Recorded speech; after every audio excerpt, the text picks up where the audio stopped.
The Rime of the Ancient Mariner by Samuel Taylor Coleridge. Part 1. It is an ancient mariner, and he stoppeth, one of three, by thy long grey beard and glittering eye. Now wherefore stopp'st thou me? The bridegroom's doors are opened wide, and I am next of kin. The guests are met, the feast is set. Mayst hear the merry din. He holds him with his skinny hand. There was a ship, quoth he.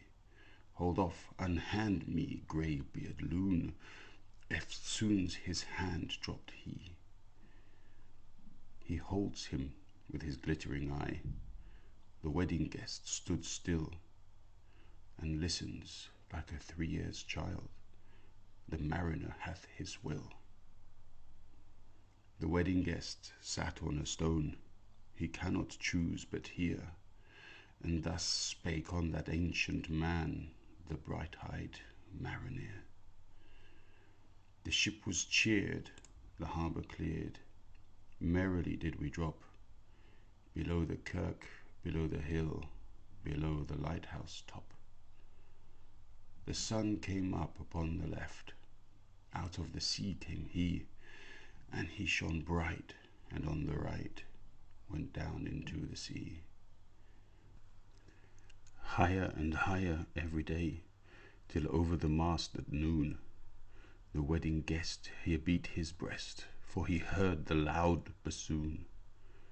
The bride hath paced into the hall, red as a rose is she, nodding their heads before she goes, the merry minstrelsy.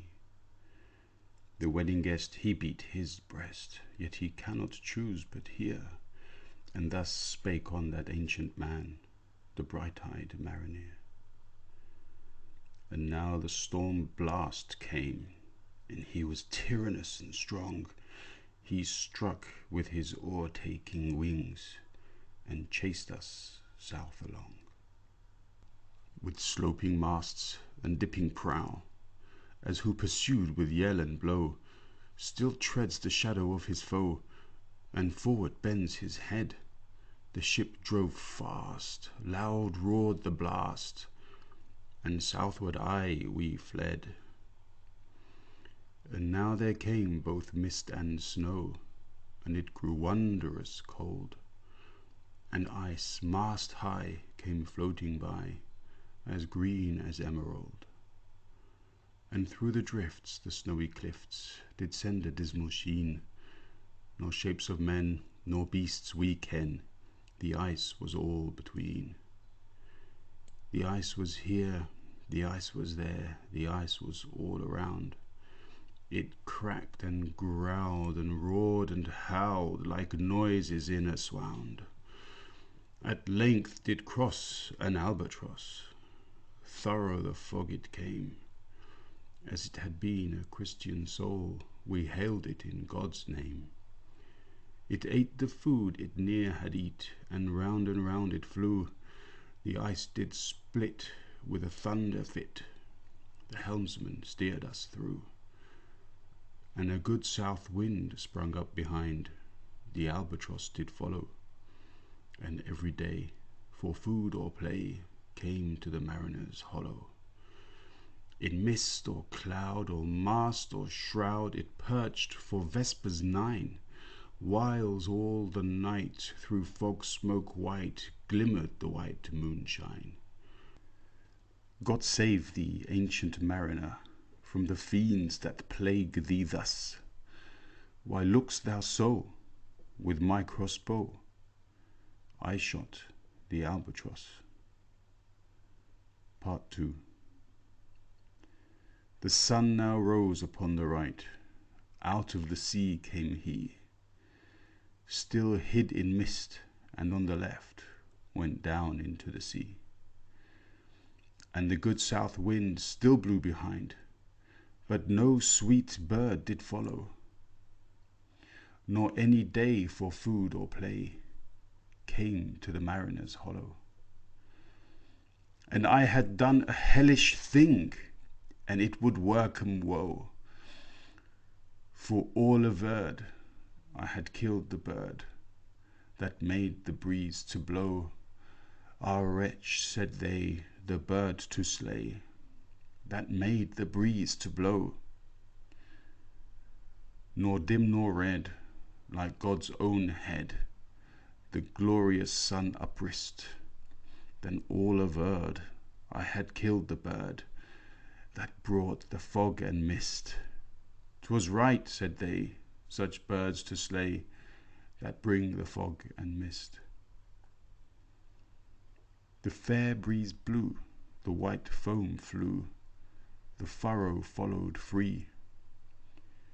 We were the first that ever burst into that silent sea. Down dropped the breeze, the sails dropped down. I was sad as sad could be, and we did speak only to break the silence of the sea. All in a hot and copper sky, the bloody sun at noon, right up above the mast did stand, no bigger than the moon. Day after day, day after day, we stuck, nor breath nor motion, as idle as a painted ship upon a painted ocean. Water, water everywhere, and all the boards did shrink. Water, water everywhere, nor any drop to drink. The very deep did rot. O Christ, that ever this should be. Ye slimy things did crawl with legs upon the slimy sea. About, about in reel and rout, the death fires danced at night. The water, like a witch's oils, burnt green and blue and white. And some in dreams assured were of the spirit that plagued us so. 9 fathom deep he had followed us from the land of mist and snow. And every tongue through utter drought was withered at the root. We could not speak, no more than if we had been choked with soot. Ah, well a day, what evil looks had I from old and young. Instead of the cross, the albatross about my neck was hung. Part 3. There passed a weary time, each throat was parched and glazed each eye. A weary time, how glazed each weary eye, when looking westward I beheld a something in the sky. At first it seemed a little speck, and then it seemed a mist. It moved and took at last a certain shape I wist. A speck, a mist, a shape I wist, and still it neared and neared. As if it dodged a water sprite, it plunged and tacked and veered. With throats unslaked, with black lips baked, we could nor laugh nor wail. Through utter drought, all dumb we stood. I bit my arm, I sucked the blood, and cried, "A sail, a sail!" With throats unslaked, with black lips baked, agape they heard me call. Gramercy, they for joy did grin, and all at once their breath drew in, as they were drinking all. "See, see," I cried, "she tacks no more. Hither to work us wheel. Without a breeze, without a tide, she steadies with upright keel." The western wave was all aflame. The day was well nigh done. Almost upon the western wave rested the broad bright sun, when the strange shape drove suddenly betwixt us and the sun. And straight the sun was flecked with bars, Heaven's mother, send us grace. As if through a dungeon grate he peered with broad and burning face. Alas, thought I, and my heart beat loud, how fast she nears and nears. Are those her sails that glance in the sun, like restless gossameres? Are those her ribs through which the sun did peer as through a grate? And is that woman all her crew? Is that a death? And are there two? Is death that woman's mate? Her lips were red, her looks were free, her locks were yellow as gold, her skin was as white as leprosy. The nightmare life in death was she, who thicks man's blood with cold. The naked hulk alongside came, and the twain were casting dice. The game is done, I've won, quoth she, and whistles thrice. The sun's rim dips, the stars rush out. At one stride comes the dark, with far-heard whisper o'er the sea, off shot the spectre bark. We listened and looked sideways up, fear at my heart as at a cup. My lifeblood seemed to sip, the stars were dim and thick the night. The steersman's face by his lamp gleamed white, from the sails the dew did drip, till clomb above the eastern bar the horned moon with one bright star within the never tip. One after one by the star-dogged moon, too quick for groan or sigh, each turned his face with a ghastly pang, and cursed me with his eye. 4 times 50 living men, and I heard nor sigh nor groan. With heavy thump, a lifeless lump, they dropped down one by one. The souls did from their bodies fly, they fled to bliss or woe, and every soul it passed me by, like the whiz of my crossbow. Part 4.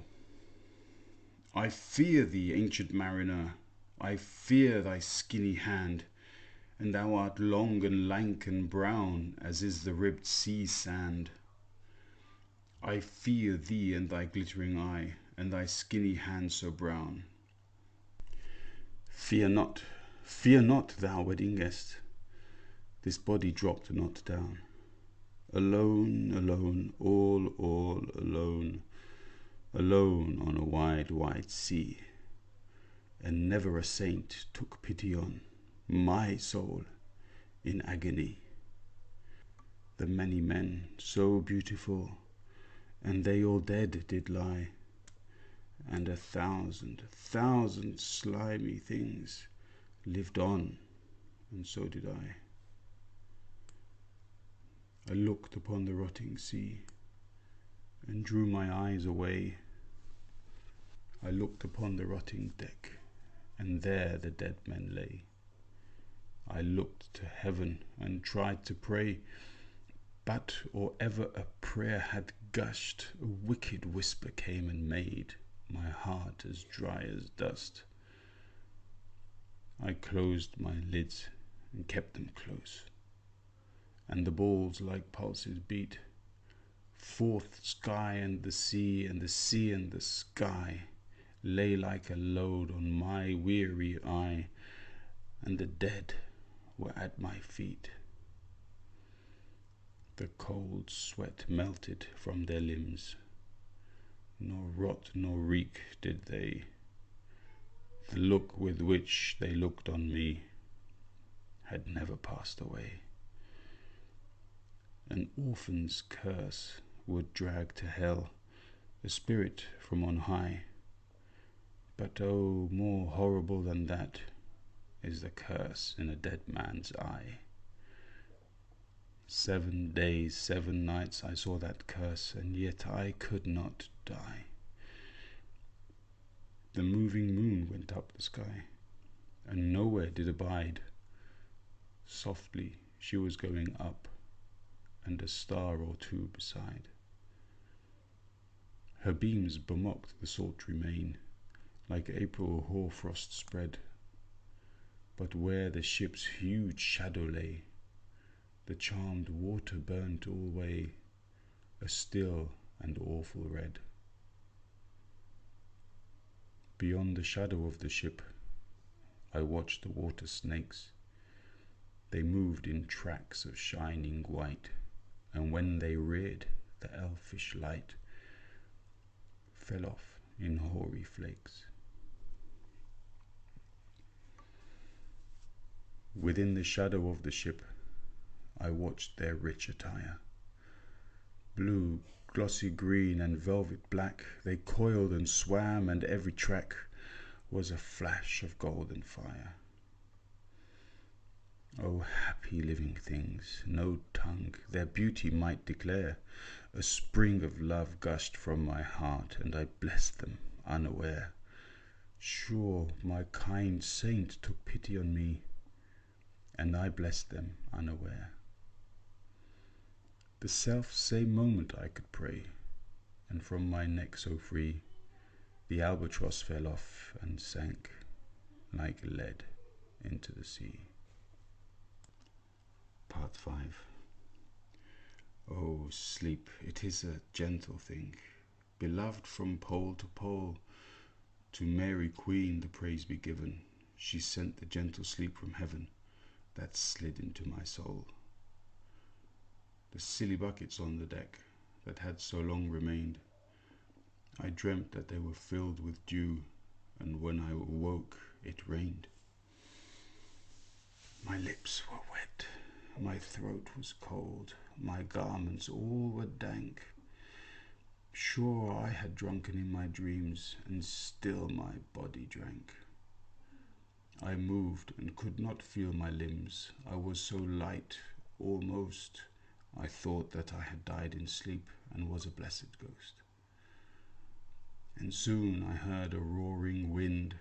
It did not come anear, but with its sound it shook the sails that were so thin and sere. The upper air burst into life, and 100 fire flags sheen.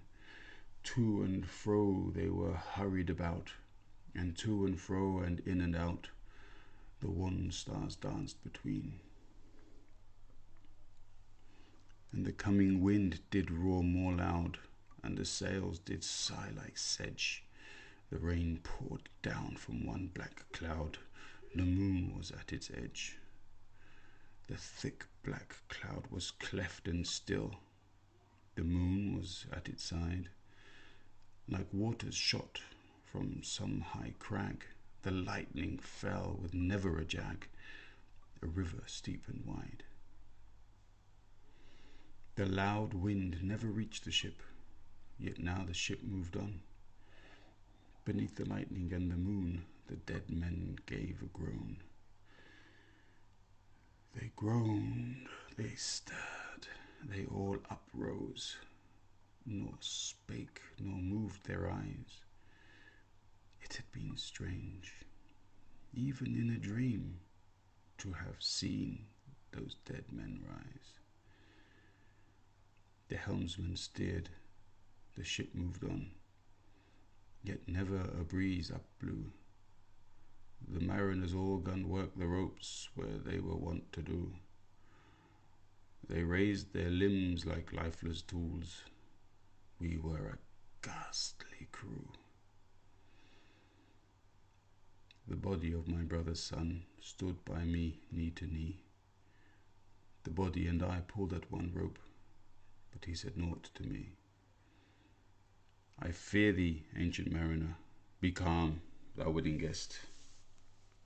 'Twas not those souls that fled in pain, which to their courses came again, but a troop of spirits blessed.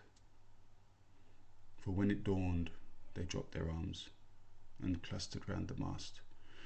Sweet sounds rose slowly through their mouths and from their bodies passed. Around, around flew each sweet sound, then darted to the sun. Slowly the sounds came back again, now mixed, now one by one.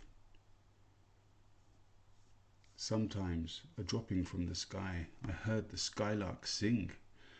Sometimes all little birds that are, how they seemed to fill the sea and air with their sweet jargoning. And now 'twas like all instruments, now like a lonely flute. And now it is an angel's song that makes the heavens be mute. It ceased, yet still the sails made on a pleasant noise till noon, a noise like of a hidden brook in the leafy month of June, that to the sleeping woods all night singeth a quiet tune. Till noon we quietly sailed on, yet never a breeze did breathe. Slowly and smoothly went the ship, moved onward from beneath. Under the keel 9 fathom deep from the land of mist and snow, the spirit slid, and it was he that made the ship to go. The sails at noon left off their tune, and the ships did still also. The sun right above the mast had fixed her to the ocean, but in a minute she 'gan stir, with a short uneasy motion, backwards and forwards half her length with a short uneasy motion. Then, like a pawing horse let go, she made a sudden bound. It flung the blood into my head, and I fell down in a swound. How long in that same fit I lay, I have not to declare, but ere my living life returned, I heard and in my soul discerned 2 voices in the air. Is it he? Quoth one. Is this the man? By him who died on cross, with his cruel bow he laid for low the harmless albatross. The spirit who bideth by himself in the land of mist and snow. He loved the bird that loved the man who shot him with his bow. The other was a softer voice, as soft as honeydew. Quoth he, the man hath penance done, and penance more will do. Part 6. First voice. But tell me, speak again, thy soft response renewing. What makes that ship drive on so fast? What is the ocean doing? Second voice. Still as a slave before his lord, the ocean hath no blast.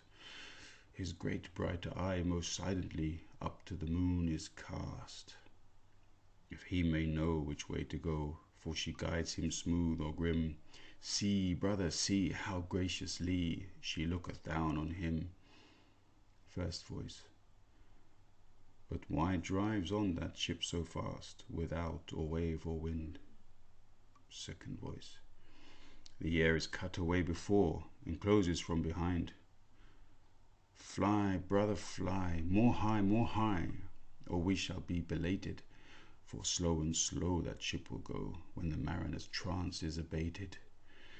I woke, and we were sailing on, as in a gentle weather. 'Twas night, calm night, the moon was high, the dead men stood together. All stood together on the deck, for a charnel dungeon fitter. All fixed on me their stony eyes, that in the moon did glitter. The pang, the curse with which they died, had never passed away. I could not draw my eyes from theirs, nor turn them up to pray. And now this spell was snapped. Once more I viewed the ocean green, and looked far forth, yet little saw of what had else been seen.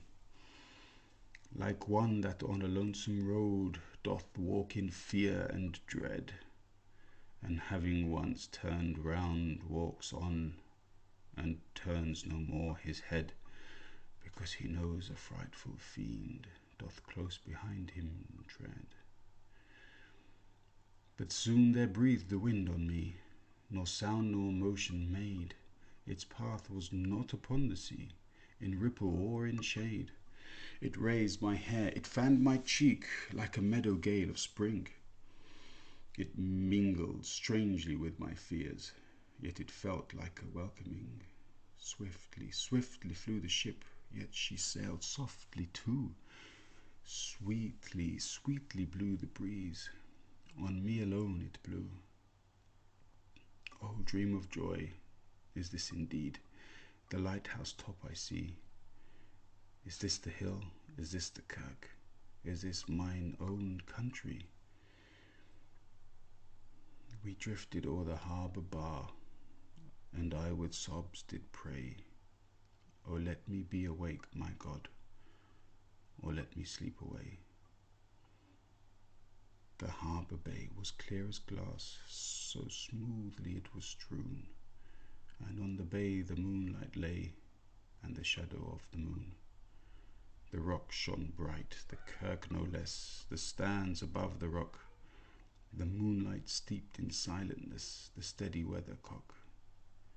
And the bay was white with silent light, till rising from the same, full many shapes that shadows were, in crimson colours came.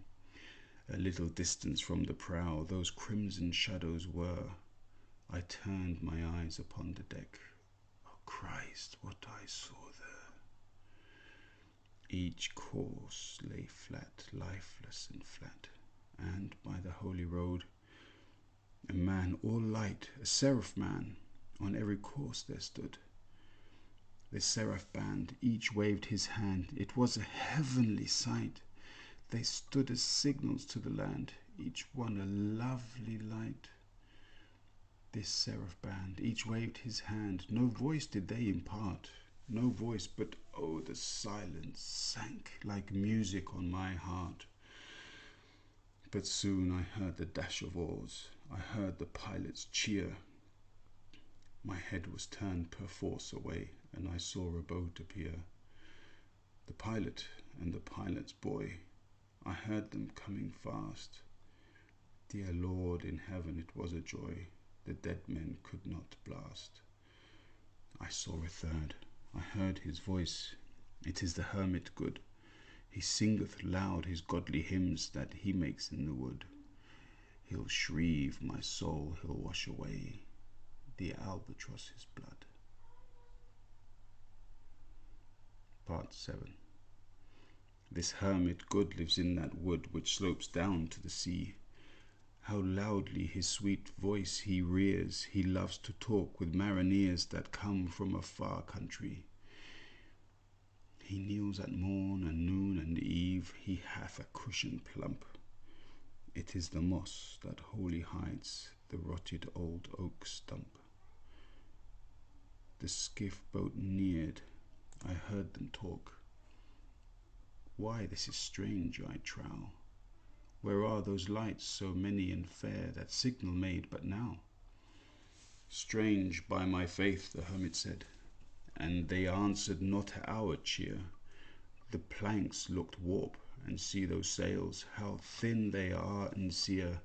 I never saw aught like to them, unless perchance it were brown skeletons of leaves that lag my forest brook along, when the ivy tod is heavy with snow, and the owlet whoops to the wolf below that eats the she-wolf's young.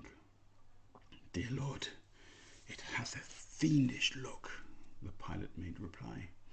I am afeard, push on, said the hermit cheerily.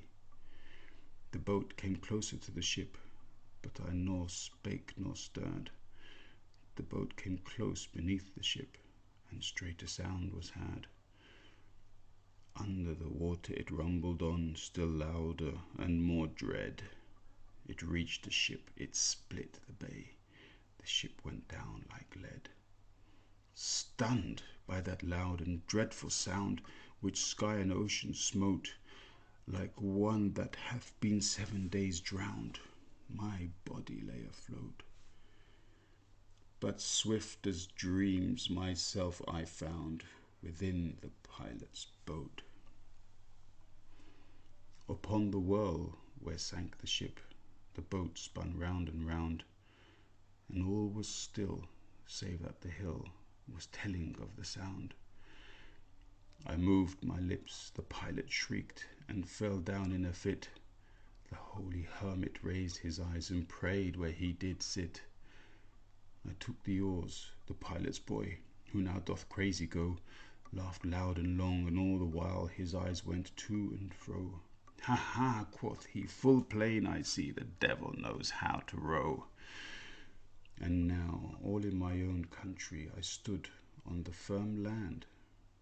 The hermit stepped forth from the boat, and scarcely he could stand. Oh, shrieve me, holy man, the hermit crossed his brow. Say quick, quoth he, I bid thee say, what manner of man art thou? Forthwith this frame of mine was wrenched with the woeful agony, which forced me to begin my tale, and then it left me free. Since then, at an uncertain hour, that agony returns, until my ghastly tale is told, this heart within me burns. I pass like night from land to land. I have strange power of speech. That moment that this face I see, I know the man that must hear me. To him my tale I teach. What loud uproar bursts from that door? The wedding guests are there, but in the garden bower the bride and bridemaid singing are, and hark the little vesper bell, which biddeth me to prayer. O wedding guest, this soul hath been alone on a wide, wide sea. So lonely 'twas that God himself scarce seemed there to be. O sweeter than the marriage feast, 'tis sweeter far to me, to walk together to the kirk with a goodly company. To walk together to the kirk, and all together pray, while each to his great Father bends, old men and babes and loving friends, and youths and maidens gay. Farewell, farewell, but this I tell to thee, thou wedding guest. He prayeth well, who loveth well, both man and bird and beast. He prayeth best, who loveth best, all things both great and small, for the dear God who loveth us, he made and loveth all. The mariner, whose eye is bright, whose beard with age is hoar, is gone, and now the wedding guest turned from the bridegroom's door. He went like one that hath been stunned, and is of sense forlorn. A sadder and a wiser man, he rose the morrow morn.